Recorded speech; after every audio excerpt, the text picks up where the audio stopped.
Всички, добре дошли на традиционната пресконференция на треньора на Ботев Пловдив, господин Владислав Буцов, преди шампионатен матч. Този път, както знаете, Ботев гостува на Хасково в събота от 18 часа. Преди малко се проведе поредната тренировка на отбора. Давам думата на господин Буцов за няколко коментарни изречения за това как протича подготовката на отбора за матча в Хасково. След това и вие ще можете да задавате въпроси. Господин Буцов, заповядайте. Първо, добър ден на всички. Хубава седмица за нашия отбор и общо взето може би и за целия ни клуб, защото всичките ни отбори, които са в първенството, побеждават, което значи, че настроението при всяко положение в целия клуб трябва да е преповдигнато и добро. Изиграхме един между добър и не лош, не знам точно каква оценка да му кажа, мач със Славия. Не е лош, защото мисля, че потенциалът ни в атака е далеч по-добър и по-сериозен. Гледах матча детално на няколко пъти и си мисля, че през втората част имахме възможности и бяхме длъжни да отбележим още голове по простата причина, че противника се беше пооголил и ни позволяваше това нещо. Видяхме, че имаме проблеми в тази фаза, а и през първото по време мисля, че можеше така да бъдем по-настоятелни в атака. Нещото, което най-много ме радва, че отбора показва, че в защитен план това да бъде агресивен, да бъде концентриран и да пресира противника по целия терен в много добро ниво. И затова там не мога да кажа точно крайната оценка как варира. Млад отбор, ентусиазъм, хъс, всичко, което трябва да е на лице. Аз го казах и преди, сега го казвам. Сигурно може да нямаме класа и аз като треньор и те играчи като играчи, но пък за сметка на това амбицията ни и духа ни позволяват на този етап да играем почти на предела на възможностите си, моментните казвам. От тук нататъка трябва класа да вкарваме, те играчи трябва да израстват. Това е нашата работа на треньорите и на спортно-техническия щаб. И мисля, че перспективата за вървеж нагоре имаме. Сигурно някъде ще криволичим, сигурно ще имаме някъде загуби, сигурно ще имаме тежки моменти.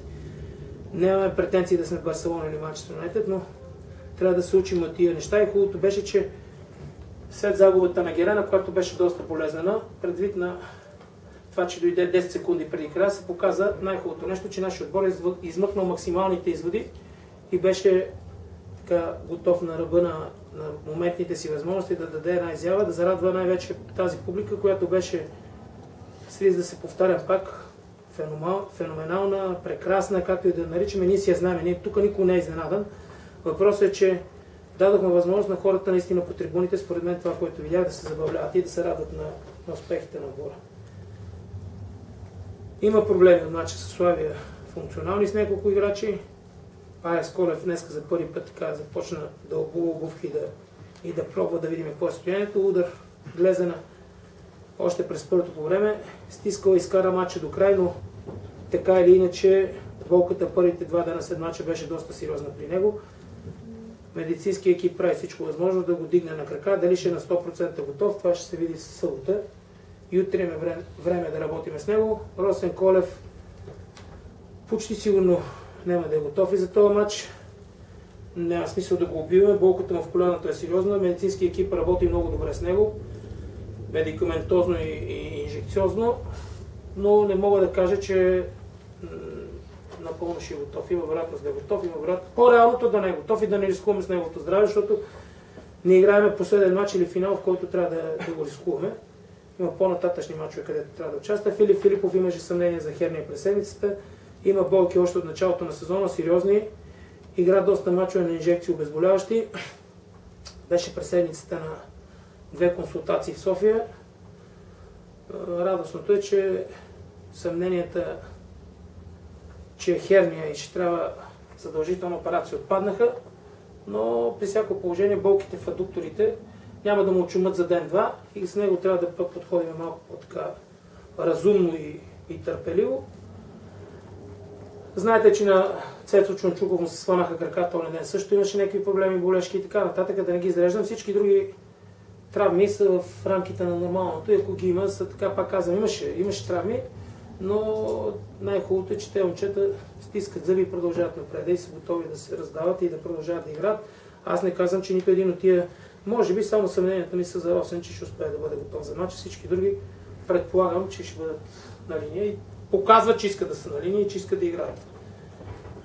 Хубавото е, аз съм го казвал винаги, моето мнение за футбол е следното. По-добре да имаш две добри неща и да се чуеш кое е по-доброто да избереш, отколкото от две катастрофи да си избереш кое е по-малката ще избереш. Така че желанието и старанието на всички ни дават вече възможност за колебания в избори на стартовия състав.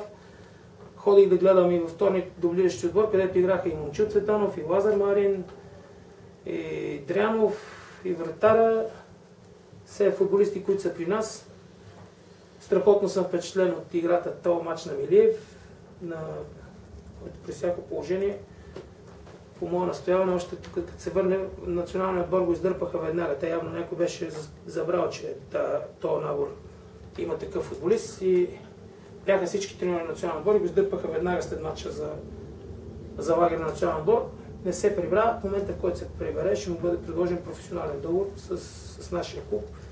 3 годишен по мое настояние и той се качва в първи отбор, тук нататък повече няма да се задублиращи или ако ходи да играе, ще ходи да играе мачове, ще тренира само с първи отбор. В негово лице, в лицето на Алекс Колев, на Чунчуков и на привлечения Момчил Цветанов, тази четворка, не забравяйте и за същия Иван Цветков, мисля, че нападателите поне, Ботев сега има добро бъдеще, а те четиримата са толкова млади, че мисля, че Ботев трябва да има добро бъдеще поне 5 години с нападатели, което е лично мое мнение. Тук предвид на малкото информация, която за да завърша, мога да кажа, защото няма кой знае какви други новини. Искам да поздравя всички хора, които участват в тренировъчния процес в детско-юношеската школа, всичките треньори и на дублиращи отбори, и на У17, и на другите всичките отбори работят прекрасно. Приятно съм изненадан. Всичките треньори ми правят отлично впечатление. Умни, интелигентни, интересуващи се и работливи. По-хубаво това няма. И мисля, че най-добрите факти са това, че всичките отбори играят един път добре и второ нещо, това, което виждам, много таланти. Дай Боже да чукам на дърво. Тази школа работи перфектно. Поздравявам ги всичките и им пожелавам все така напред да вървим заедно. Дали съм аз на тази позиция или който е другия, който иде на тази позиция, ще има възможност в скоро време още млади и добри футболисти да видят тази школа. Въпроси? Господин Вуцов, преди няколко пресконференции споделихте, че имате така план от точки, които искате да спечелите до мача с Славия. Успяхте ли да го изпълните? Дай да мине и този матч. Аз съм ги планувал доста. Да мине този матч, това ще говоря. До този матч имам план, до този, който предстои. Близо сме до плана. След този матч вече мога да кажа реалните предпоставки за виждането ни за отбора. Сега, вие сте тук всичките, специално тук повечето хора, които виждам, почти няма някой, който да не виждам. Знаете настроението преди месец и половина-два. Всички смятаха, че тук потопа настъпва с пълна сила. Минорното настроение на всички, на хората в клуба и около клуба, всички ни смятаха в графата изпадащи. Вече съм убеден, че в графата изпадащи никой не ни слага. Не вярвам някой. Ако някой ни слага е от сега да му каже. Всички повече вече взимат да не взимат като фактори и този е първият мач, който предстои, който при всяко положение фаворита ще е нашия отбор. До сега всички мачове виждате, че или бяхме равностойни, или бяхме не фаворита. Сега за първи път, безспорно в предвид на класирането и на моментното състояние на отборите, ние влизаме като фаворит. До сега може би да ни беше по-лесно, като бяхме от задна позиция, въпреки че ние нито един матч, видяхте сами, даже и в финала за купата, не го изиграхме като страхливи отбор, който да седи и да чака, да се надълбваме и да играем за задължително равен, пък какво стане напред. Даже и лошия мач на Герена, който го изиграхме, никога не ми е минало на мен през плановете, че трябва да играем затворено, търпеливо, да чакаме ако стане, както виждате и поведохме. Така че нашия отбор има друга стратегия. Искам ние с всичките отбори да бъдем пределно мобилизирани и концентрирани и да бъдем агресивни. Ако го изпълняваме, а ние до сега не мога да се оплача, че не го изпълняваме, при добиването на класата вие самия виждате. От мач на мач аз твърда, че нашия отбор понатрупва нещо положително. Даже и да не е по-добра играта от предния мач, се вижда, че в много неща израстваме, което тези млади момчета, не забравяйте, този ден изиграха 9 или 10 души, които са в младежка възраст. Имаме за първи път виждате, че в отбора има 5 младежки национали, плюс Гамаков, който е наказан, става 6. От тях само Алекс Колев отпада за следващия цикъл. И аз мисля, че много скоро и Терзиев ще се опъти към национален отбор, така че реално 6-7 души ще има в младежки национален отбор и 3 вече с Милиев, 4 в юношски национален отбор, които са в първи отбор. И Серкан, и Найтов, и Вратара са част от първи отбор, така че привличането и на Милиев вече 4 човека от този отбор, от първи отбор са и в юношския отбор. Мисля, че по-хубаво това нещо, здраве му кажи. А как ще коментирате успеха на Лудогорец с нощи? Поздравявам ги, искрено ги поздравявам и се надявам думите ми да прозвучат искрено, защото с нощи видях доста такива едни прегръдки, целувки, един дет плачеше по микрофона, такива. Не искам да съм от тия нагаждачите. Не съм нагаждачите, аз го казах предварително. Желая от душа и от сърце страхотен успех на Лудогорец. Мисля, че целият български футбол печели страшно много. Самочувствието, успеха е за целия български футбол и ги поздравявам от душа и от сърце. Им пожелавам в групата да не бъдат така, както беше първото ни участие, изключително незапомнящо се. Сега да имаме някакви успехи в групите, независимо какъв е жребия. Предстои ни мач Лудогорец, готови сме да го изиграем, когато кажат от футболния съюз, предвид на това да е удобно на Лудогорец да се представи следващия мач. Но това, че ще го изиграем по всяко време, не значи, че го играем по всякакъв начин. Ще го играем по друг начин, ще видите. Както го играхме на финала. Радио Пловдив. С оглед на разликата в класите и настроението с Хасково, бихте ли рискували с футболисти, нови футболисти, които сте привлекли и няма достатъчно игрови? И в защита, и в нападение, Звънчо, Цветанов и за себе. Значи играха добре всичките, които играха през предния матч. Ако тръгнем да правим генерални промени, трябва да сме престъпници. Едно нещо знам, че като върви много не се пипа, но аз съм от първия ден ви казах, че искам да има някаква ротация, макар и минимална. За мен е да има 1, 2 до 3 промени в определен стартов състав, това не е естествено. Според мен е естественото да е така. Даже гледате, че и Реал Мадрид, примерно и Барселона, които са там толкова добри футболисти, се знаят колко национали имат и в дадени моменти остават на пеката. Не на пеката за наказание или за лоши игри, просто да има една взаимонаемост, да има една по-силна динамика, да има едно, ако щете казвам, и приемственост, да не си зависим в нито един момент от един човек. При всяко положение поне една-две промени ще има, бъдете сигурни в това нещо. И то пак казвам, не от недоволство. Ако някой е недоволен от мача с Славия, трябва да съм тук грешник пред вас да си чупа душата. Но всеки мач, някъде, рядко ще са мачовете, където ще излезат 11 този мач и другия мач същите 11. Много рядко ще са, може да ги има и такива. Няма да го гледам, ще гледам моментно състояние, ще гледам амбиции на противника, възможности на противника. Не са ми привържени в това, ние имаме един стил. Да, ние градиме някакъв стил, но стилът ни е на сериозна преса, на бърза атака, на директен футбол. Съобразяваме се с противника, зависимо с който противник. Ще го гледаме, ще го мислиме всеки матч. Знаете, че при нас всеки матч хората, които работят в школата в момента, ходят на разузнаване на всеки матч, дават им перфектни доклади. Аз също претендирам, че познавам абсолютно всички отбори. Има някои, които не съм чак толкова добре запознат, но правим едно перфектно разузнаване и даваме достатъчно добър материал на нашите играчи. Знаехме, примерно, един ще ви дам, последния мач Славия, знаехме как разиграят Славия. Ние не им позволихме по начина, по който Славия разиграят, нито веднъж, гледах целият запис, нито веднъж не им позволихме да разиграят така, както те изнасят топ. Натиснахме ги, пресирахме ги там, където трябваха и видяхте, че ги принудихме да правят едни неестествени неща. Гошо Петков да рита на тъчовете, на беговете, да се дъргат дълга топка, да се правят някакви. Те си извадиха ритъма, ние им го извадихме, с това, че нашите играчи имаха някаква, ние треньорите имахме идея, те имаха някакви задачи, те ги изпълниха на 100%. Господин Пловдив, Господин Вуцов, ще може да уредите галеж с документи? Трудно. И вчера пристигна още един нов футболист на проби, може да кажете нещо повече? Добър футболист, който обаче в функционалното му състояние на този етап нормално. Аз затова казах, че ще виждам всекъв един футболист. 15 май е последната дата на всички първенства от миналата година. За да е свободен агент сега, значи той от 15 май не е играл. Как се е готвил и какво е правил, не мога. Всеки вика, всеки, който да, перфектен съм, супер съм. Видях вчера, че този футболист има много класа, но в функционалното му състояние мисля, че не е на 50%. Това, което аз мисля. Но сега оправдание, той е пътувал през Португалия до Истанбул с самолет от Истанбул. Предната вечер 12:30, един го е докарала кола, 400 км са все пак. Може би той каза, че има някаква умора. Ако е съгласен да остане още 3-4 дена. Да работи с нас, да видим някои детайли. Днеска тренировката беше така, че нищо не мога да видим.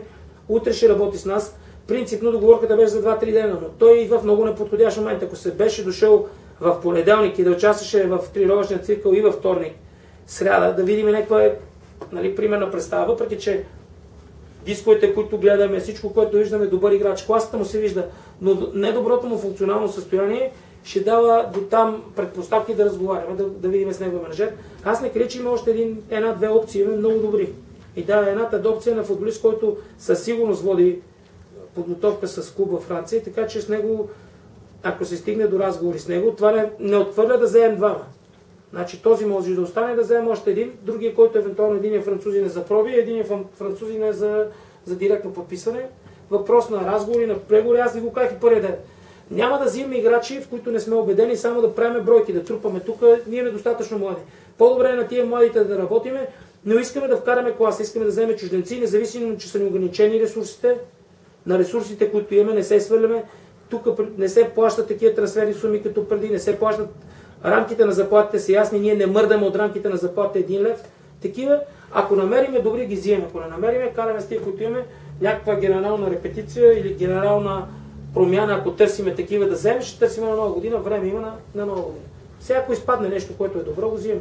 Но пак казвам, колкото времето минава, това не е добре за никой, нито за нас като клуб, че вземе такъв играч, нито за играча, защото времето минава, той значи, че все повече не се е готвил или не е готов. Аз разбирам и този младеж тук, който е португалеца, че той не иска да остане дълго, защото времето все повече го притиска. Ако ние го държим една седмица и му кажем не след една седмица, той след една седмица, но пък той няма да загуби, ще тренира с отбор, при всяко положение няма да загуби, защото от него разбрах, че той 2 или 3 седмици последните се е готвил индивидуално. Индивидуалната работа е далеч от истината. Галеши предполагам, за след. Невъзможно е някой, ако може да изкара работна виза за 3-4 дена, ми се появи, ще му дадем някой лев да изкара, ама не вярвам, че това нещо се случи. Така че, въпреки че в България се случват винаги и странни неща, няма да правим фантазии. Мисля, че реалността е Галешич да е след прекъсването. Да е готов. Дай Боже, пак казвам. И пак ще е сложно.